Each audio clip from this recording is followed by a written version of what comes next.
It's 2001 in September, and it's 2 a.m. in the morning, and I'm falling through the black sky on the canopy, feeling so calm. Only minutes earlier, I'd been admiring my friends at the back of a C-130 Hercules aircraft, just looking how cool they were, thinking, these guys are the real deal. These are warriors. And I couldn't believe it. We were about to jump out of a perfectly good aeroplane. Dream job, right? I just felt so proud. That was a pinnacle almost. I felt 10 feet tall. And why? Only months earlier, I just passed one of the most difficult selections the British Army's got to offer. It was grueling.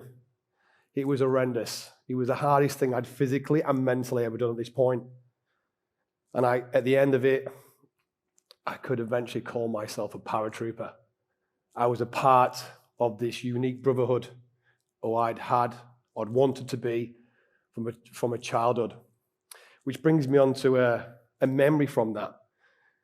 I remember as a child watching a documentary on Channel 4, with my parents about the parachute regiment and the airborne forces all-arms selection.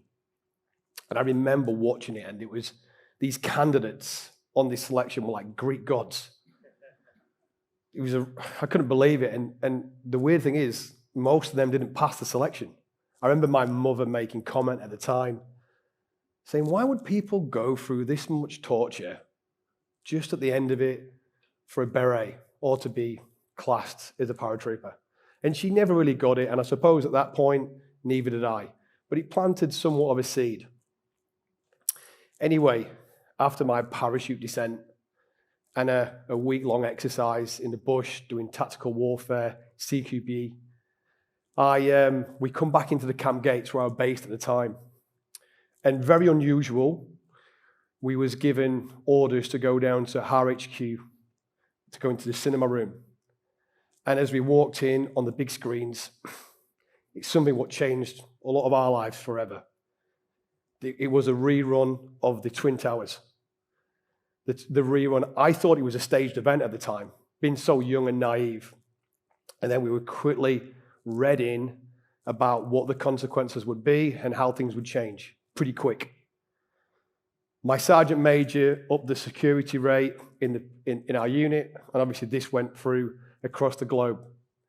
After that, we had a more intimate conversation with my platoon sergeant at the time, who'd done 25 years service, and he was on his last 2 weeks.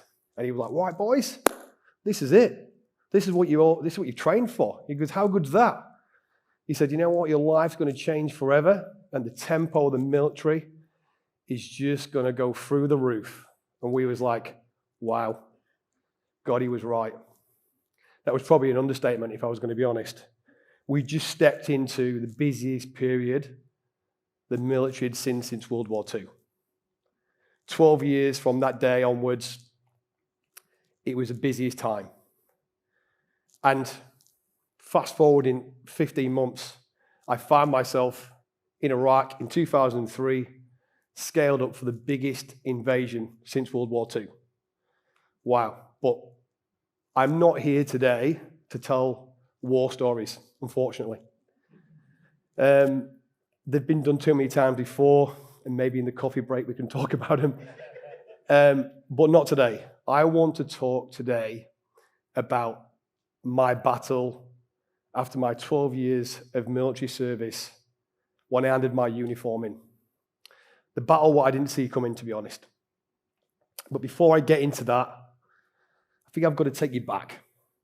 So I'm from Doncaster, if anyone knows where that is, and that's in South Yorkshire, northeast of England. And I'm actually from a smaller town in Doncaster called Thorne. It's a mining village. And when I grew up as a young child in the 80s and 90s, show my age, we had nothing. It was only a few years after the mining strike, if anyone remembers that. And we just did what most of you guys here did. We'd play cricket in the street. We'd play football on a car park using a tennis ball. And that's all we had. My family, my mum was unfortunately in foster care. So she'd spent most of her life getting passed from pillar to post, but she was very loving and she doted on me and my elder sister. My dad loved us also, different kettle of fish though. My dad was a drinker and never abusive, but it controlled him massively. Everything orientated around alcohol. Every holiday we went to, I found that me and my sister would be in the corner of a bar somewhere at a table playing cards, dominoes, or if we were lucky, a pool table. My dad was a really hard man to impress. I think that's a generation thing where I'm from as well. And I would find myself all the time trying to impress him. Hey, Dad, I'd done good at school. I boxed, I played rugby, and the cringy thing what's going to come out of my mouth now, I was lying to him sometimes. I'd tell him lies to impress him. I did this when I really didn't. And that was just a young boy striving for attention from his father. However, I did see a chink in the armor though.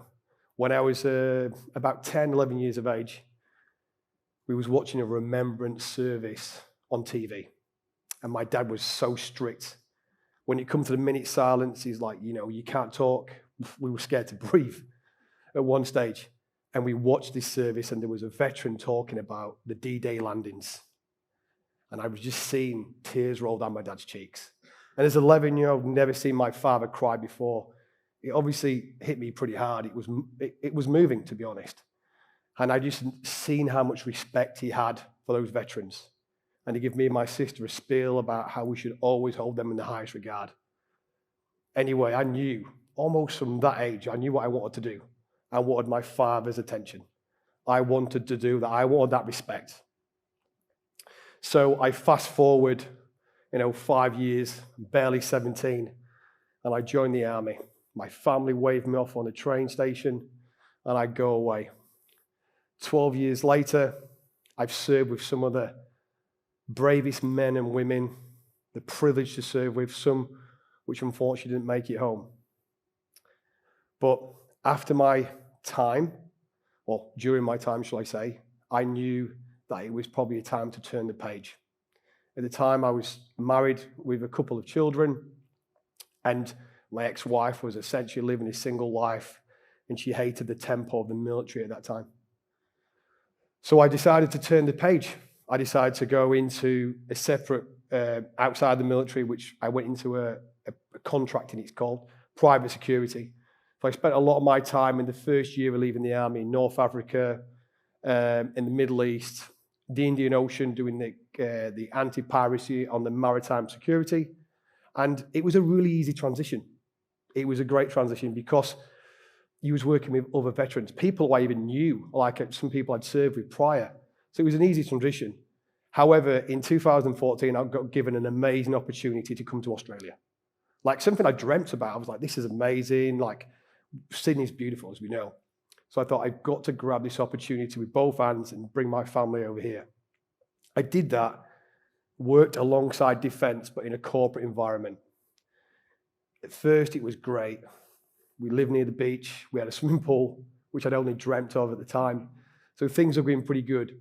And it probably wasn't until about 8 or 9 months into that new role where I really started to feel the pinch and see some changes. I noticed it because I started being almost jealous of my peers who were still in the industry. I left.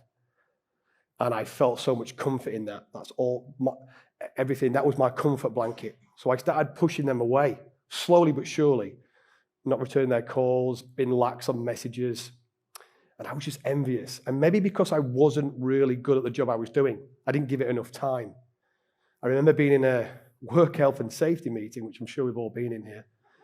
And one of our health and safety managers was talking about how catastrophic not having handrails on a corridor would be. And I was just shaking my head thinking, oh no, like, you don't know what catastrophic is. And I downplayed it somewhat really, which is a bit unfair because I know what catastrophic looked like on a battlefield. And I compared my current job to my old job all the time, which was unfair comparison. And the expression I use is a square peg in a round hole. That's exactly what I felt like. As we fast forward slightly, I'm still feeling this same way, but I'm daydreaming at work. And I can remember the Link Cafe at the time it happened. And I just wish I was daydreaming. I wish I was there. What could I do? Which is weird, really, when you think about it, because like, why would you want to put yourself in danger? Anyway, this went on for a year or so, and I remember driving my ex-wife down the Cronulla beach, and I was explaining to her what I was feeling, and I wasn't an emotional person, and I just remember just burst out crying. It just got me, It was just like the bucket had overfilled, and I told her how I felt, and she almost beat me to the punch. And she said, I know things are different, Dean, because when you was in the military, you never told anyone what you did. She goes, we'd go on holiday, you would not tell a soul. She goes, but every time we go somewhere, we go to the beach and we meet a family, you will, guaranteed in that conversation, you will drop in that you was in the military. And cringe, right? I went defensive straight away. I was like, no, I don't do that. I would never do that. But she was right. At that point, I knew I'd lost my identity. I'd lost it. And I had imposter syndrome at my current job because I felt like I couldn't do the job properly and I was cuffing it from one day to another. This went on, unfortunately, even longer and got to a point in 2019 where my father had passed away and I'd already lost my mum quite young. And I was like, that's it. I've got to call it a day. I've got to get back into the security realm, something I know. So I fast forward from there and I'm in Ukraine only a few years ago. And at this point, I'd got my purpose back. But on the other side, I'm losing my family. I'm going through a divorce. And my life was starting to become turmoil. And I was struggling. My friends noticed it as well, making silly decisions in a very, very hostile situation. I felt so comfortable in that war zone there, which was crazy. Anyway, I spoke to a friend who was he was involved with one of the veteran charities, and he offered me a 45-minute consultation. We ended up speaking for 3.5 hours. And the first thing he said to me was, you don't need to find purpose in a war zone, Dean. You don't need to. I was like, whoa, hit me hard, hit me really hard. And he said, you need 3 pillars of support. 1, you need financials. You have to have financial. You need to. You need money to survive. If you haven't got the right finances, you can go down a slippery slope. He said, 2, you need health and fitness, especially for a veteran as well, because the health and fitness, we've done that from the beginning, PT every day. And you pull that away and your structure starts leaving shortly. And then 3rd, you need purpose. But that purpose moves constantly. It's not in a war zone. He said, your purpose can be your family. It can be a PT goal. It can be work. He said, but you've got to have purpose. If you lose one of those, you'll feel a pinch. If you lose 2 of those, you go into a state of depression. Great advice. I worked on myself with help from him for months. I got the right infrastructure. I got the right advice. And it helped substantially. With the right guidance, I got to where I wanted to be. I look at where I am now, and I'm a director of the security of a big organization where I'm extremely proud of because I know what I've been through. And I felt like an imposter almost getting there sometimes. I look at the veterans who suffer from the same thing as I do, most of them. My question to everyone here is that if you have employ a veteran in your industry, he or she becomes an asset. They're a special character. They get dropped in some of the most hostile, high-pressure environments, and they problem solve. They get the job done, but they need the right mentorship. They need the right guidance in order to become a polished individual in society. I'm going to end on this now by saying, if you see a veteran CV come across your desk, give him or her a chance, because a veteran is very valuable, and employing them would be an opportunity. Thank you so much.